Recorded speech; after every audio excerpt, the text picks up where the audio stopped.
Okay, hi guys, welcome back to the Audio Levels channel. If you're new here, please go ahead and hit subscribe. If you like the video at the end of this, give it a like, otherwise don't bother. This is the Campfire Audio Holocene. We've just got done reviewing the Campfire Audio Mammoth, which are incredible basses set at IEMs. If you want to go and check that, I'll leave a link in the description below. Stunning earphones. We've just done the Satsuma, we've done the Honeydew. We have a whole bunch of new reviews coming out from Fearless Audio, The Audio. We have the new Canera stuff coming. All that stuff's going to be up in the next 2 weeks, so you really should subscribe and catch what's coming up on the channel, because there's going to be a lot of comparison videos done with the Holocene and the Mammoth, sort of Chi-Fi versus Western brands and stuff like that. So the Holocene is this a cool earphone. The Mammoth was really striking to me. This sits alongside, I think this is about between $600 and $700. It's a triple driver, all balanced armature earphone, so there's no tribrids, no hybrids here. It's 3 balanced armatures, 1 for the highs and 2 for the mids and the lows. It is a very traditional Campfire Audio earphone with a few really nice twists on it. The packaging, you can see, is the same standard right across all Campfire's line. You get the same box with just different designs on it. I love the packaging of Campfire Audio earphones. I think they give that special feeling when you're going to open them up. There's a funny sort of thing going on here, that there's the little planet, you know, the planet's going on, and this one is awful reminiscent to the Jupiter. We'll get into that in a second in terms of the sound, but also the sort of styling. The box, you open it up, you do this, you have the other box on the inside, but you get the Campfire Audio sort of supernova exploding star thing on the inside. That's super cool. Presentation wise, I just love it. I think it's a neat little thing that they do, where it's attention to detail that other companies really don't put in that much effort, and it's just like, it's so minimal effort to make something feel a little bit more special. Campfire certainly do that. The Campfire Audio box, standard across the line again, Starry Night Sky, Campfire Audio, the mountain and the little campfire in there. You open it up, nicely done on the inside, as is the same with all the earphones. Holocene warranty card and user manual. If you don't know how to use a set of earphones at this point, you're spending $600 on them, I think you better reevaluate what you're spending your money on. The Campfire Audio accessories box, which we'll get into in a second, the case, and the earphones, which come inside this case, inside a little earphone protection pouch. So we'll put these to the side right now, straight into the accessories. If I can get this one open. I've been using the accessories from the other Campfire Audios that I've got, because it's the same accessories right across the line, and the accessories are excellent with Campfire Audio earphones. They give you all the ear tips, they give you all the extras that you could really want. And here you see there's a little box, a little piece of paper that says it's Final Audio. It's real, genuine Final Audio E-tips, or Edge style series tips. One of the gold standards, in my opinion, for tips. So it's nice that they're using a competitor's company and they're recognizing that they make really good tips. You have the cleaning tool, little cleaning brush with a little wire loop over the top of it. That's just to keep wax and dirt and dust out of the nozzles of your earphones, keep them working and keeping them fresh. Put that one to the side, and here we have Campfire uses these things. Originally they used them to put the earphones in to stop them bashing about and damaging the paint when they're in the case, but now they use them to send their tips in, basically, or their accessories. With these earphones you get really good selection of tips. As I say, Final Audio E-series, you get them in 5 different sizes, slightly smaller bore. With these ones, I think that these are essential to get a little bit more at the base. The E-series tips are the ones that I would personally use on them. I love the E-series tips anyway.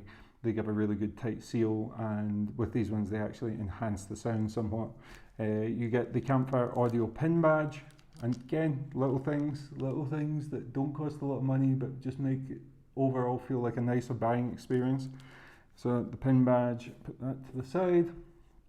In this one you get the Campfire Audio Comply style tips, the foam tips. These are excellent. These are one of the best foam tips that I've ever used. With these, I would tend to avoid. I think it just sounds better with the E series tips for me, just a little bit more bassy with the E tips. And you get the Campfire Audio wide bore silicon tips. I don't like these tips. I think that they're too soft around the outsides, and the wide bore here, especially with an earphone like this, just feels like you're losing something on the sound. But a lot of people do like them because they're quite a soft one. For me, E series tips with these all the way. So the other really cool inclusion is this new Campfire Audio case. This is super funky. Yeah, the Campfire have been going out on their cases and kind of getting crazy. The one with the mammoth is stunning. It's the best looking case I've ever seen with an earphone, in my opinion. It's not going to be for somebody that likes subdued and leather and stuff like that. This just looks dope. This is out there, it's vibrant, it's crazy. This one kind of follows in a similar sort of styling, but it's just not as vibrant. It's got a cool sort of blue and green pattern going on. The other really cool thing about this is that the logo, the Campfire Audio logo, and the zipper tab, it's all glow in the dark. This is a new theme that they seem to be going for, and it extends right through the earphones as well. Just another nice little touch that just makes your earphones feel a little bit more special and feels like you're getting more value for money. You have the nice little sheepskin lining on the inside, which is going to keep the earphones safe from rattling about.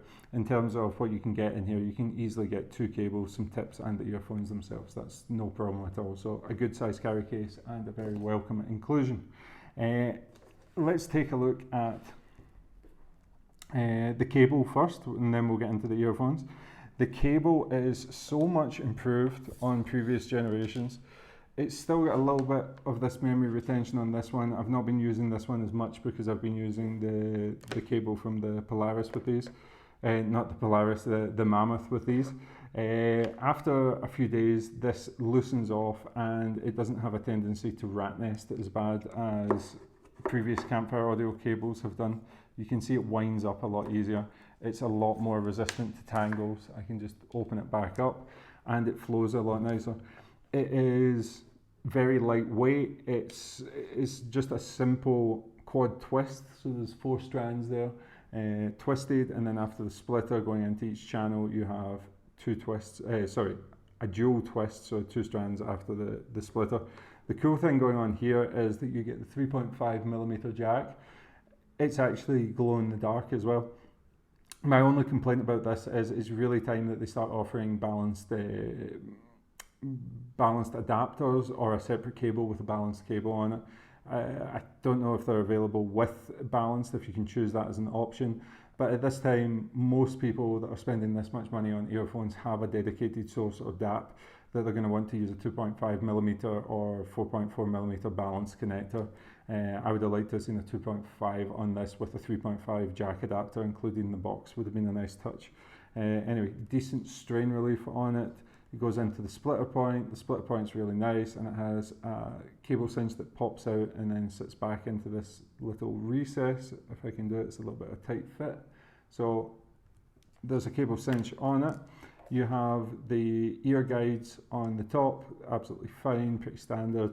And then you have the MMCX connectors, which are beryllium coated custom Campfire Audio MMCX connectors with the glow in the dark. So instead of just going for a standard sort of plastic, this is actually glow in the dark. And that ties it in with the glow in the dark on the case, the jack, and even the little Campfire Audio logo on this one is actually, it's glow in the dark as well. So the theme runs right through the earphones. Very, very nice touch. Earphones themselves, stunning as usual. Campfire Audio, these are the Campfire Audio's bread and butter. This is, with the Holocene, is standard fare for them at this point. This is the metal body that you saw in earphones like the Orion, the IO, the Andromeda. It's the metal faceplate that's screwed down. On this one they've used black screws on it, which I think is a really, really nice touch. They also have, if I can get this tip off, they've gone with the nozzles that are black instead of the silver, and I think that's a nice touch that matches with the overall aesthetic of them. Really, really good looking set of earphones. I don't think they're as attractive, obviously, as these stunning little mammoths. I think this is the best looking Campfire Audio on the market. I just think the colour scheme on this is stunning. This one's more brown and subdued, but this might be because it's a nod to the Jupiter, which was a more understated design. And in many ways, this is sort of like a Jupiter Light. This is it's following in the similar sort of vein of the Jupiter in terms of more muted styling and the driver configuration and overall sound profile of it. So you get the beryllium MMCX on the end there, you get the little grates, the oval shaped grates, left and right markers. There's no ventilation like you get on the Mammoth, because the Mammoth has a dynamic diaphragm in this, and this is all balanced armature, so there's no venting here. It's extremely well made. The finish is absolutely flawless. I believe these are hand checked, and it's just a gorgeous, gorgeous looking set of earphones. In terms of isolation, they isolate very well. In terms of comfort, they are very, very comfortable, as are all Campfire Audio earphones. Despite this somewhat angular looking design, it is very ergonomically friendly. This sits in your tragus, anti-tragus, and just sort of sits in there. They're quite lightweight for being all metal, and you kind of just forget that you have them in after a while. These don't insert as deep as the Mammoths, I believe. The Mammoths have a deeper insertion. You can see the length of the nozzle there. These are more sort of shallow, medium, I would say medium shallow depth insertion. Very comfortable, long time wear, and the metal keeps itself cool. So great build quality. The browns might not be to everyone's taste. I quite like it. I think it's understated, and I think it looks really good with the Duno Hulk cable that I use it with. In terms of sound, sound is, as I explained in the Mammoth review, Campfire Audio, they don't do a house sound thing where you step up in price and you get a similar tuning with more refinement. Like I use the example of Shure all the time with the 215s, 315s, 425s. With that, you're getting the same sound, just more refinements as they increase the drivers and they increase the price. So that's when you talk about somebody having a house sound. Campfire Audio's core house sound is sort of warm and musical, but in terms of having a standard right through the price range, now that they're in the $200 earphones, mid-priced earphones like these, and the high-end stuff, they tend to offer 3 different tunings for each price point, or at least a few different tunings for each price point. They have a bassy sort of one, they have a musical one, and then they have a reference style one.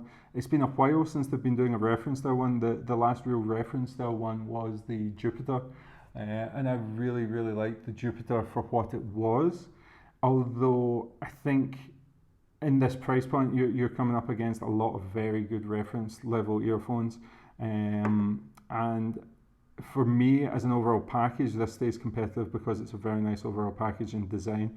In terms of sound, you've got things like the Kiwi ears are going to be very competitive with these in terms of tuning, and also the Campfire Audio S8P, the professionals.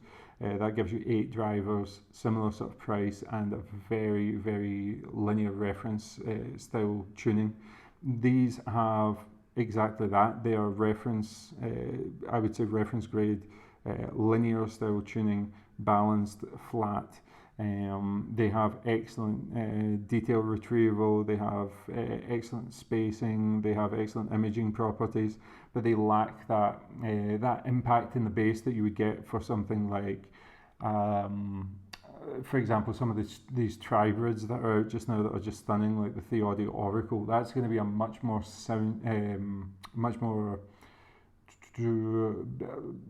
let's say engaging, intimate sounding earphone. It's going to be a much more musical sounding earphone. These are more what you would consider reference grade monitoring, professional work, that sort of stuff, where you just want to hear in the purest, most transparent form, you're going to hear the sound.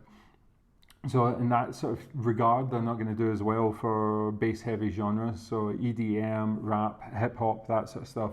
It's not going to be their strong points. Even classical and jazz, you're going to get that more. If we look at the terms of the way that the bass is going to present itself, the bass is going to present itself with a much more detailed bass. Most people think of bass as impactful. Bass is not just impactful. Bass has lots of texture, it has lots of details in it, especially if you listen to something like a double bass when you're listening to jazz music or something like that. There's nuances to the bass and the way that it decays, performs, resonates, and the way it fills the space. It's not just a standard thing. Bass is not just a boom, hit and rumble. This will display more of that detail and that texture as opposed to giving you any sort of real sub-bass response. Sub-bass is low on this. It's not like the company's I.O. The company's I.O. was a very weirdly tuned earphone that I think was directly aimed at the Chinese market or the Asian market, who have a lot of K-pop, J-rock. In that regard, these for K-pop, J-rock, that sort of stuff, J-rock, K-pop, S-rock, whatever it is you're listening to in that sort of regard, this is going to sound very, very good. You have to remember that different areas of the world have different tuning preferences. We in the West are accustomed to associate our music with bass. A lot of people in the East, especially in Japan, Korea, have this real obsession with vocals, especially female vocals. When we talk about in the West, we talk about the feeling the bass, feeling the power, feeling like, getting the party started. A lot of people in Asia focus on the vocals, like how do the vocals sound, how do the female vocals sound especially. And in that regard, these are going to be an excellent earphone for that sort of music. It's also going to be an excellent earphone for just reference listening. If you're sitting there doing monitoring or something like that, these are very, very good. I would put them up there, something like, for example, an Etymotic ER4. Very similar sort of use case in terms of that, the ER4P, not the extended response one. It's good. I like it. Do I think it would be the one that I go for? I'm tending to say that I have the ER4 just now, so I wouldn't replace my ER4 with these. If I didn't have the ER4, I would consider them, but I would also consider the Fearless Audio S8P. I would stay away from the Fearless Audio S6P. I wasn't really a fan of that. The Kiwi Ears is another one. I think it's 8 balanced armature drivers in it for about $500. Very similar sort of sound. But in terms of, like, if we take a look at the Kiwi Ears, I believe it's the Kiwi Ears Orchestra. Don't quote me 100% correctly on the name, but I think it's the only Kiwi Ears earphone that's on the market. The Kiwi Ears Orchestra, let's say, similar sort of price. I think these are like $150 more expensive, but in my mind you get more than $150 extra in terms of build quality and accessories and stuff like that. The all balanced armature market is a funny place right now because everybody tends to be leading towards tribrids, hybrids and that sort of thing. But for people that enjoy a reference sound, balanced armatures are still very much a useful thing. Would I own them as my only earphone? No, I would think that this would be a pretty cool pairing if you had both of these, or if you had something like the Audio Oracle or something like that, and this, or maybe something more bass heavy like the Excalibur, yes, the Audio Excalibur, something like that. That will bring the bass, and then this will bring the sort of reference level. It's always good to have multiple sets of earphones. You don't use a sledgehammer to drive in a nail, and you don't use a thumb hammer to knock down a wall. So why with earphones would you expect for vastly different types of music to have one set of earphones to do it all? Both of these earphones, for that matter, are the type of earphones that do not occupy that middle ground of being an all-rounder. This is a bass head earphone, this is a reference earphone. If you want to buy just one earphone, make sure that this matches your genres. Otherwise, go for something a little bit more middle ground friendly in that regard. Like I said, the Audio Oracle would be an excellent example of that. As it is, great packaging, great build quality, great design, nice steps forward with cool touches with the glow in the dark, adding a little bit something special. Nice to see a reference level earphone coming out from a big manufacturer like this, just to offset some of the bassier stuff and the tribrids, hybrids. Great Campfire Audio build quality, design, comfort, right about the money for price wise in terms of what you're getting Build quality, you probably won't be able to compete with Chi-Fi on this one, just because Chi-Fi have such low barriers to entry, whereas this is an American company with American staff doing stuff to a high standard. The other thing to remember is if you're buying Chi-Fi, you're probably not going to get a direct to manufacturer warranty on this. You're going to have to go through somebody like Linsol or Hi-Fi Go to get them to deal with any of your warranty claims. This is going to be as simple as just getting in contact with Campfire Audio themselves, and I'm sure they're going to take care of you. They're very, very good with their customers. They're a super nice group of guys and girls that work there, and yeah, they just make great earphones. And this, while it might not be my absolute favourite of them, it definitely has its place in their lineup and is very complimentary of the other earphones that they have. So thanks very much for watching, guys. If you liked this one, please subscribe, hit the like button. If you didn't like it, just don't bother liking. Coming up this week, we have Kinera Skuld, I believe, The Audio Legacy 2, and a few other special little things. I believe I have the iBasso DX300 that I'm finally going to put out. A lot of people have been asking for that. And yeah, lots of stuff coming on the channel. We're trying to up it to sort of 2 to 3 videos a week. The other thing I want to say about this and the Mammoth and even the Honeydew and the Satsuma, guys, if you want to see a direct head-to-head comparison with anything that I have got, go and check what else is on the channel. Go and look at the previous video list. I'll link that down below. You can go and see what other videos I've got, and if you want to see this or the Mammoth or something compared directly one-to-one, I'm going to do direct head-to-head videos. I'm going to try and do 1 to 2 head-to-head videos a week, just to give people who are asking a lot of things. I know based off of this review and what I've said in this review that people are going to be asking for a direct comparison between the S8P and the Kiwi ear, so maybe we'll do a 3-way shootout on these ones. With these, I'm going to do a direct shootout between these and the Vega, for example, which are a little bit more expensive, to see where you're going to get more for your money. It's a good earphone. Definitely check it out. Thanks for watching, and I'll see you on the next one.